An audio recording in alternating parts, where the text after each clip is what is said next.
Hello, thanks for clicking on the video. If you are Taurus or have significant Taurus placements, we're going to take a look into the tarot, see what energy is coming in as I'm reading this. It's beginning of August 2026.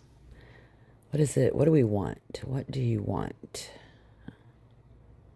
Five of Wands. I want you to imagine sitting alone in the quiet weight of an empty room, kind of staring at a choice you never wanted to make. The high road always sounded noble in theory, hasn't it?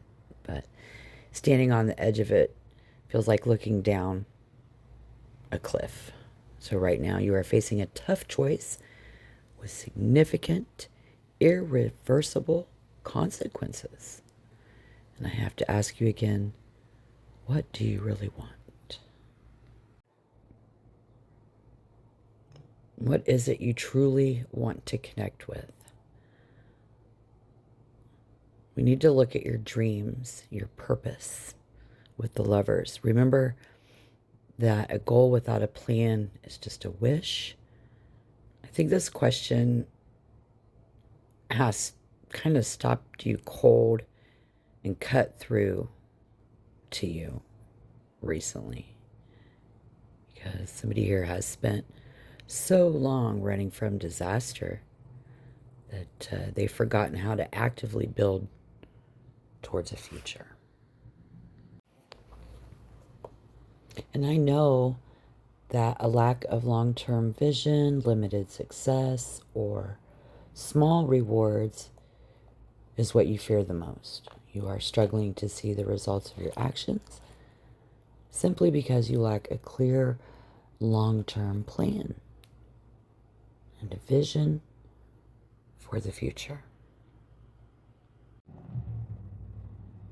And it looks like every effort that you make feels disconnected because the Lovers came up in reverse, floating on a vacuum without any measurable progress or momentum. And it's deeply exhausting you.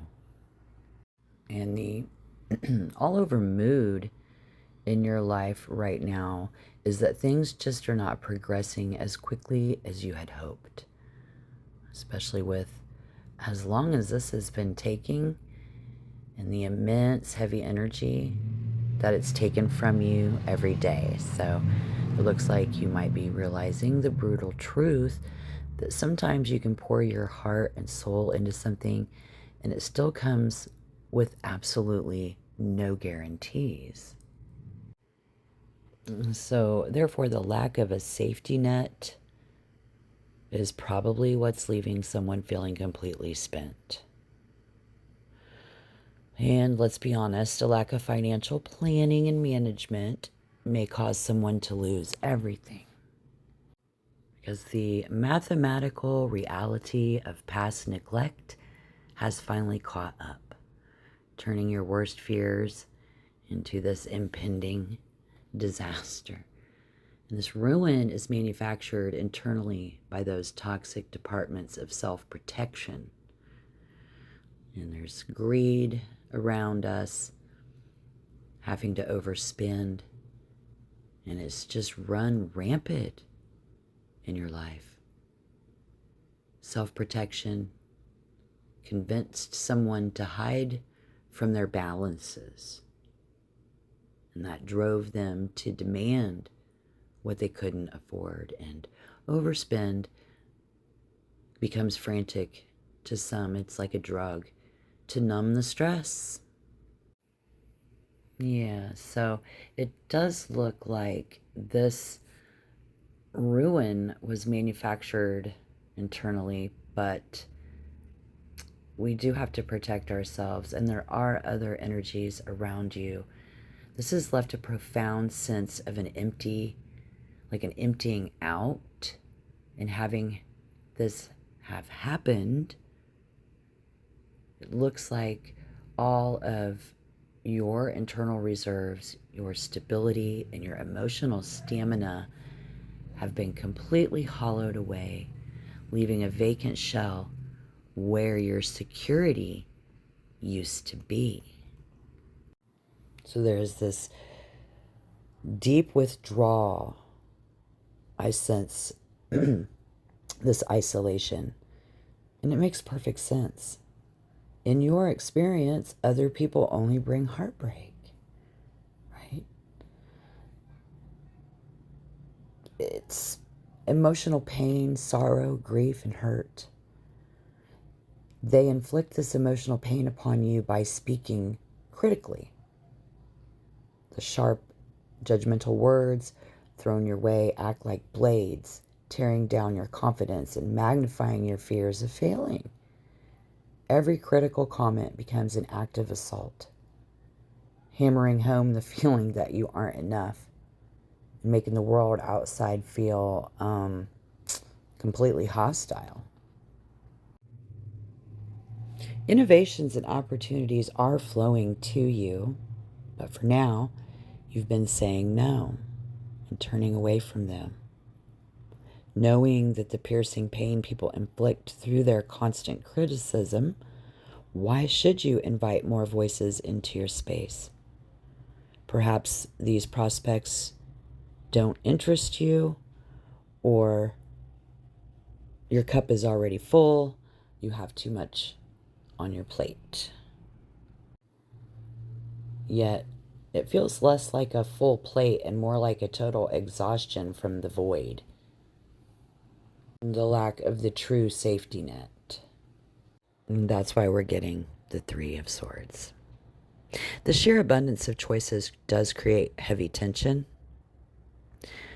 making it harder to focus on a long-term vision. And it has everything to do with all that pessimism. Because all the psychics told you a year before not to fall under this dark cloud, but it's very focused around you now.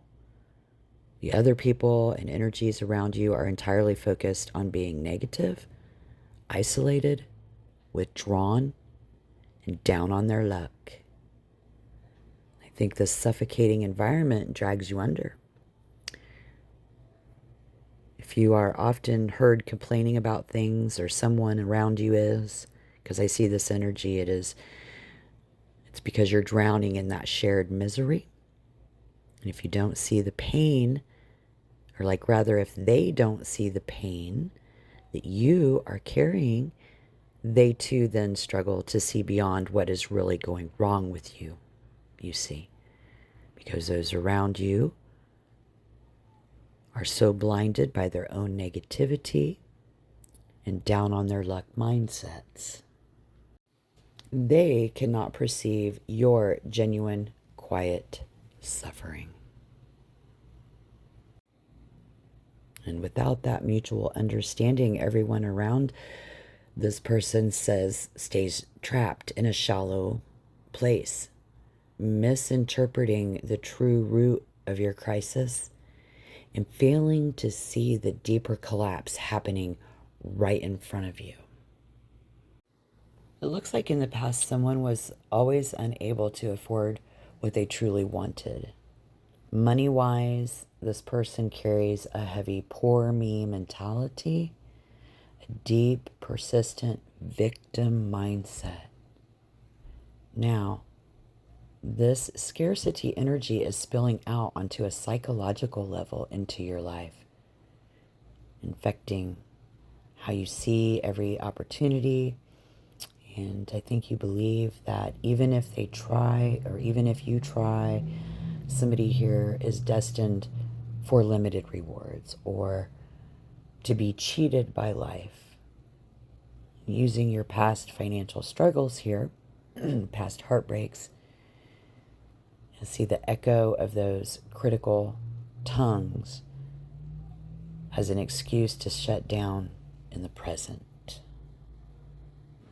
Yet, if we look underneath the debris of those destructive departments and old hurts and quiet, well, a quiet truth remains.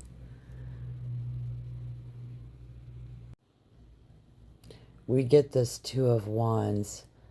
This is that you are someone who appreciates the beauty of the simple things in life, and you can still make the ugly pretty. The combination of cards. Even now, trapped in the wreckage of your own making. You are trying to take care of yourself and look presentable. Being at home, taking care of yourself and trying to tune in to what's going on becomes your quiet act of resistance against the chaos. You sit in the silence, tending to your immediate surroundings, finding a strange solace in the natural cycles of life as this change comes upon you with uncertainty. Making the bed, brushing your hair, or watching the light shift across the floor are small ways of finding order within the void. It's a slow, meditative grounding, an attempt to listen past the panic. That's what I see. I just see you guarding your pierced heart from further criticism, and you're very understanding the deeper rhythm of the change you are forcing your way through. Don't get me wrong, there is a temptation I see here to cut corners. And the temptations to cut those corners becomes a quiet, seductive whisper in the middle of this being overwhelmed. By knowing what is expected of you, you also know exactly how to bend the rules. Making adjustments based on the flow of things to make the financial deficit quietly vanish. I see you feel justified, or someone here. Again, I am getting multiple energies, feeling justified in cheating the system because they feel life and everyone who has ever spoken critically to them has always cheated and hurt them. Filling their hollow spaces with resentment. It would be so simple to avoid responsibility for their actions, to smooth over the disagreement and the clashing diversity of interests before anyone noticed. You could trick yourself into thinking that you're just forcing a broken situation to sink. Forcing a broken situation to sink. Let's see. Protecting your own skin while pretending the internal friction didn't exist. So there's a lot of ways that could resonate, but then you have to think of someone else, another person who knows what others experience without having to ask. Oh yeah, there is someone coming in. This could be you, but I feel like this type of person is someone who breaks through the noise for you, ignores the critical voices and says to you, I see how this hurts your feelings and how you are suffering. Others carry pain. Something there. It's a shattering realization. It's going to pierce right through your isolation. This acknowledgement doesn't minimize your suffering. It contextualizes it. Others carry pain too, walking around with their own invisible heavy weights, and perhaps their harsh criticism is just a symptom of their own internal rot. Recognizing this, I think you are. We have the Empress, the Queen of Cups, and the Page of Cups had come up in reverse, and this recognizing this shared human vulnerability shifts your entire landscape. The breakthrough comes by knowing what is expected and making adjustments based on the flow of things. So this is either you, the people near you, or another person who knows what others experience without even having to ask. This profound emotionally, like agility, or becomes the shared link between everyone in your life. Whether it's you, the fractured voices, or another person looking back at it all. It requires an unspoken understanding of expectations to adapt to the turbulent rhythm of the present. When you possess that baseline sensitivity, knowing exactly what someone is going through without demanding proof, the temptation to run vanishes. If a goal without a plan is just a wish, then running away is no longer an option for you. If a goal without a plan is just a wish, your fear of a lack of long-term vision and limited success must begin to morph into a quiet determination. You realize you cannot see the results of your actions because you never gave those actions a destination. And you must accept that real progress takes immense time. Your own core dependency hesitates at the thought of leaving an innocent person to carry the weight of the clash you are trying so desperately to run from. It's time to stop wishing for an easy escape. Break past the fear of a limited reward. Accept the lack of guarantees. And finally, map out a real plan and face the truth. All right, now if this resonated with your spirit, don't forget to tap the like button, subscribe to the channel. I'll be waiting here to pull some more cards for your energy soon. I'll look forward to seeing you soon. Take really good care of yourself. It looks like you are. And I'll see you in the next tarot reading. Thank you for your view.